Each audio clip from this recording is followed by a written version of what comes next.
Muy buenos días amigos y hermanos, el Señor les bendiga grandemente. Estamos muy contentos porque esta lección trae bastantes enseñanzas maravillosas para nuestra vida y hoy queremos compartir una de esas lecciones más con cada uno de ustedes. Recordemos que lo hermoso de estudiar la palabra de Dios es poder ser edificados, poder aprender muchísimo más cada día. Y eso es justamente lo que estamos haciendo ahora con estas hermosas lecciones. Así que vamos a estudiar. Con ustedes Stephanie Franco Y Eric Colón. Bienvenidos.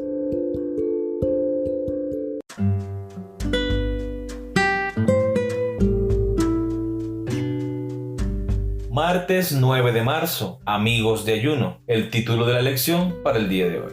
¿A qué se refiere el ayuno en Isaías capítulo 58, versículo 3? Versículo 3. ¿Por qué dice ayunamos y no hiciste caso? Humillamos nuestras almas y no te diste por entendido.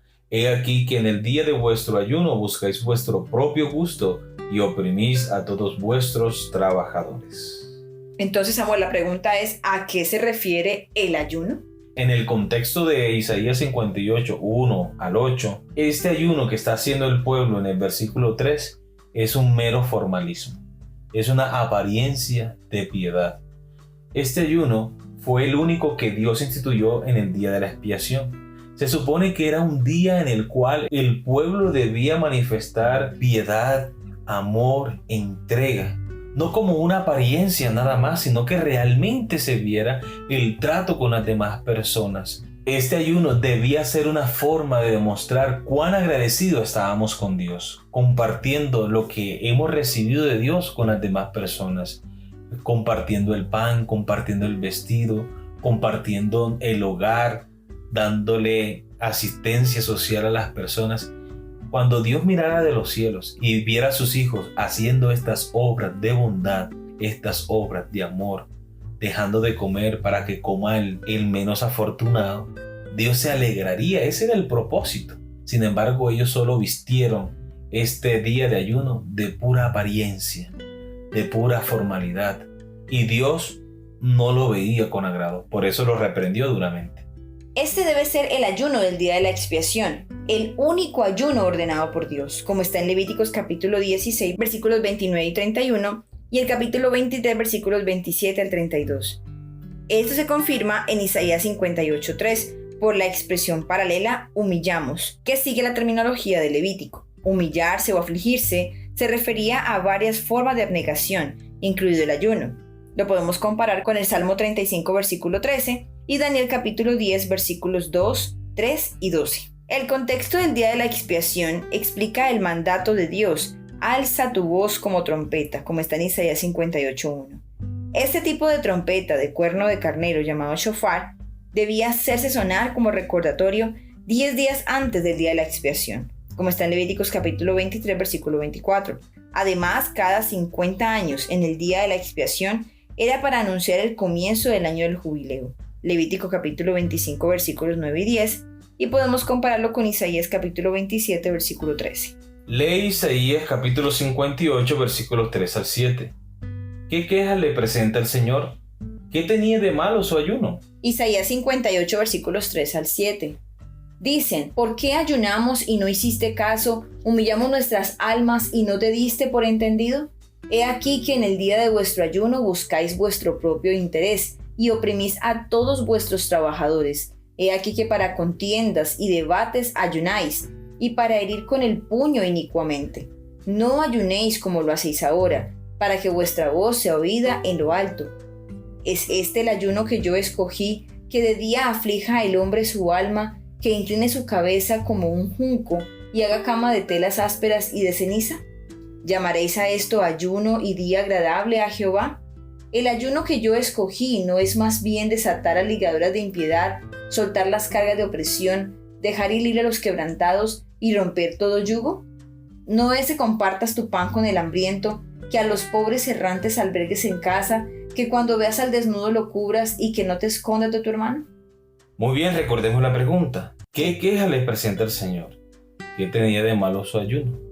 Tenía de malo que hacía todo lo contrario de lo que Dios esperaba que hicieran en este día especial. Dice la Biblia que oprimían a los trabajadores, abusaban de los menos afortunados.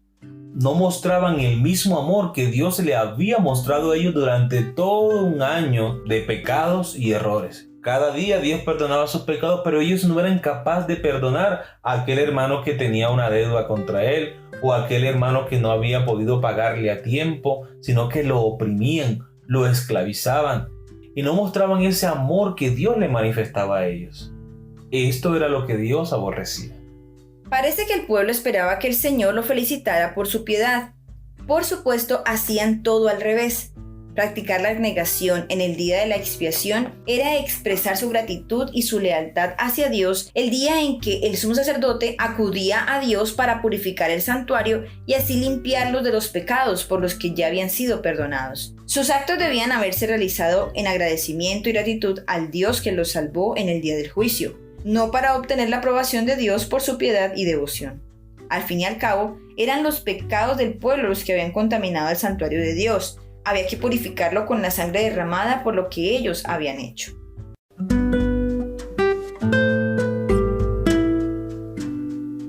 Muy bien, queridos amigos y hermanos, hemos llegado a la pregunta final de la lección. Una de las lecciones concluyentes que extraemos de estos pasajes apunta a la diferencia entre ser simplemente religioso y ser un verdadero seguidor de Cristo. ¿Qué diferencia encontramos aquí? ¿En qué medida nosotros individualmente afrontamos este tipo de peligro? Que es creer que nuestros rituales religiosos de alguna manera muestran que realmente estamos siguiendo al Señor como Él nos los pide. Creo, amor, que tenemos mucho riesgo hoy en día de caer en ese juego, en ese error. O en esa trampa. O en esa trampa. Porque estamos tan absortos en nuestras ocupaciones, en lo que tenemos que hacer, que podemos perder de vista que nuestra vida espiritual es supremamente importante y aún mucho más que nuestra misma labor, porque estamos hablando de un tema de eternidad, estamos hablando de la salvación que no tiene precio con absolutamente nada más. Aunque nuestra labor es importante, nuestro trabajo es importante, solamente es algo que nos sirve aquí en esta tierra. Pero cuando vayamos a la tierra nueva, cuando vayamos a vivir eternamente y para siempre, lo que requerimos es nuestra salvación para poderlo disfrutar. Entonces, podemos ir a la iglesia solo porque ya nos acostumbramos. Leer la Biblia solo cuando toca. Cantar himnos solo porque están cantando los demás y qué pena no cantar. Orar solo porque son los alimentos, entonces toca orar. ¿Verdad? Podemos llegar a caer en ese error de enfriarnos espiritualmente. O también, amor, ¿tú te acuerdas el sermón que tuvo el pastor Edgar Redondo, donde la misionera que estaba dedicada a hacer la obra del Señor llevaba comida a los necesitados, visitaba a los enfermos, y ella también había caído enferma, pero oh sorpresa, no se sentía preparada para que Dios la llevase al descanso?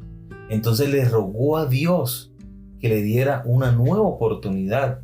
Señor, dame una nueva oportunidad, no me siento preparada, pero estaba haciendo la obra de Dios. Era una misionera magnífica, trabajaba más que todos los hermanos de la iglesia y aún así no se sentía preparada. Dios le escuchó la oración, Dios le respondió su plegaria y ella dedicó su vida a estar en comunión con Dios, a estudiar la palabra, a levantarse temprano, a meditar, a confesar sus pecados, a hacer la vida devocional que antes, por estar tan ocupada, no hacía. Y es que este es el error o esa es la trampa en que Satanás quiere que nosotros caigamos. Ocuparnos tanto en la formalidad de la religión que olvidamos lo más importante, nuestra relación con Dios. Por esa razón la Biblia, que no se equivoca, nos aconseja que busquemos primeramente el reino de Dios y su justicia. Porque Dios sabe que todo lo demás vendrá añadido. Porque Dios sabe que si nosotros buscamos primeramente su presencia, su compañía, una experiencia personal con Él, vamos a hacer el resto de las cosas simplemente porque van a salir de nuestro corazón. Exacto, en respuesta del amor de Dios. Exacto, si yo tengo relación con Dios, yo no me voy a quedar quieta. Yo voy a sentir en mi corazón la necesidad de atender a otros. Voy a sentir en mi corazón el deseo de compartir lo que tengo con las demás personas. Y voy a sentir en mi corazón el deseo de alabar a Dios correctamente, como Él lo desea, cantándole, orándole, haciendo un ayuno que realmente sea beneficioso, en el cual yo pueda tener una relación directa con Dios. Pero van a ser obras que no será para que nos vean, y no será un simple formalismo, como lo que a veces sucede cuando nos metemos y nos olvidamos de el dueño de la obra. Ahora que tú mencionas eso, amor, yo he sido consciente que Dios muchas veces pone delante de nosotros oportunidades para servir a otras personas. Pero muchas veces nos cohibimos, porque lo que yo tengo para dar es lo único que tengo. O si yo doy lo que esa persona necesita, más tarde a mí me hace falta. Pero esa no es la promesa de Dios, que suplirá todas las cosas en Cristo Jesús. Amén. Y yo pienso que en ese sentido debemos desprendernos. Debemos aprender a confiar más en Dios, porque si a este momento a nosotros no nos ha faltado nada, pero si Dios quiere utilizarnos a ti y a mí para llevar bendición a esa persona, dándole lo único que nosotros tenemos, ¿por qué dudar del Señor? ¿Por qué no compartir eso que Dios nos ha permitido tener? También recuerdo, amor, que en esta semana pasada alguien dijo que para poder recibir hay que tener las manos vacías. Y si todo el tiempo la tenemos llena y no compartimos de lo que Dios nos ha dado, ¿cómo Dios otra vez devolverá en bendición y llenará nuestras manos si no compartimos con las demás personas? O sea, no tenemos la capacidad de recibir porque ya están llenas nuestras manos. Sí, ¿Cómo recibimos ¿cómo más? recibimos más? Muy bien, hermanos, esta es una invitación para cada uno de nosotros. El Señor nos está llamando para que hagamos un ayuno. Pero ¿qué clase de ayuno, hermanos? No es el que usted está pensando, que hay que dejar de comer y concentrarse solo en el estudio de la palabra de Dios. Esto es importante, pero hay que llevar lo que hemos aprendido de la palabra de Dios a la vida práctica. Es decir, a esa persona que necesita una voz de aliento, una oración, un mercado, una asistencia social. De esto Dios se agrada. Y con esto podemos crecer espiritualmente porque estamos siguiendo los pasos de Cristo. Amén. Muy bien, queridos amigos y hermanos, hemos llegado al final de nuestra lección para el día de hoy. Esperamos que sea de gran bendición para ustedes como lo ha sido para nosotros. Les esperamos mañana para una nueva lección. Que Dios les bendiga.